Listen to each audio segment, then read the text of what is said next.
नमस्कार, सुप्रभात। ब्रह्मा कुमारीज़ के नवप्रभात पॉडकास्ट में आप सभी श्रोताओं का बहुत बहुत स्वागत है। आज हम बात करेंगे एक ऐसी कहानी की जो हमें कर्म का फल के वास्तविक रहस्य से परिचित कराएगी। भीष्म पितामह रणभूमि में शरशैया पर पड़े थे। वो अगर हल्का सा भी हिलते तो शरीर में घुसे बाण भारी वेदना के साथ रक्त की पिचकारी छोड़ते। ऐसी दशा में उनके मिलने वाले सभी आ रहे थे। श्री कृष्ण भी दर्शनार्थ आए। उनको देखकर भीष्म जोर से हंसे और कहा, आइए जगन्नाथ, आप तो सर्वज्ञाता हैं, सब जानते हैं। बताइए, मैंने ऐसा कौन सा पाप किया था जिसका इतना भयावह दंड मुझे मिल रहा। श्री कृष्ण बोले, पितामह, आपके पास तो वह शक्ति है जिससे आप अपने पूर्व जन्म देख सकते हैं। आप स्वयं ही देख लेते। भीष्म पितामह बोले, हे देवकी नंदन, मैं यहाँ अकेला पड़ा और कर ही क्या रहा हूँ। मैंने सब देख लिया। अभी तक 100 जन्म देख चुका हूँ। मैंने उन 100 जन्मों में तो एक भी ऐसा कर्म नहीं किया जिसका परिणाम ये हो कि मेरा पूरा शरीर बिधा हुआ हो। हर आने वाले क्षण और ज़्यादा पीड़ा लेकर आता है। कृष्ण बोले, पितामह, आप एक जन्म और पीछे जाएं, आपको स्वयं ही उत्तर मिल जाएगा। भीष्म ने पुनः ध्यान लगाया और देखा कि 101 जन्म पूर्व वो एक नगर के राजा थे। एक मार्ग से अपनी सैनिकों की एक टुकड़ी के साथ कहीं जा रहे थे। इतने में एक सैनिक दौड़ता हुआ आया और बोला, राजन, मार्ग में एक सर्प पड़ा है। यदि हमारी टुकड़ी उसके ऊपर से गुजरी तो वह मर जाएगा।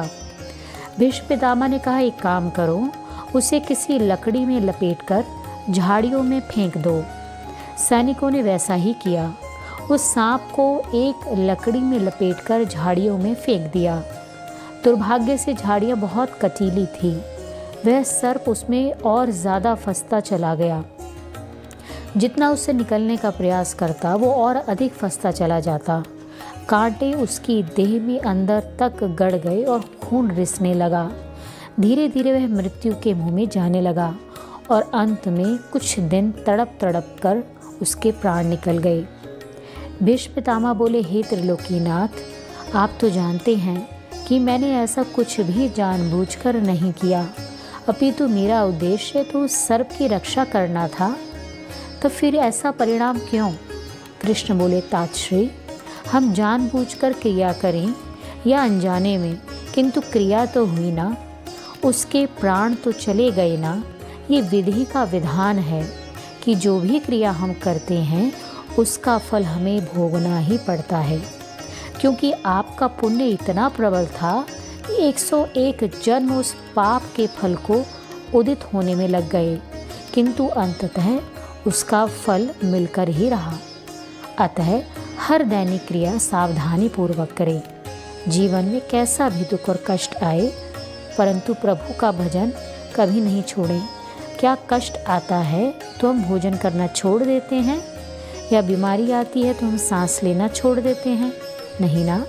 फिर ज़रा भी तकलीफ आने पर परमात्मा का भजन करना कैसे छोड़ सकते? जीवन में कभी भी 2 चीज़ें नहीं छोड़नी चाहिए, भजन और भोजन। भोजन छोड़ देंगे तो जीवित नहीं रहेंगे और भजन छोड़ देंगे तो कहीं के नहीं रहेंगे।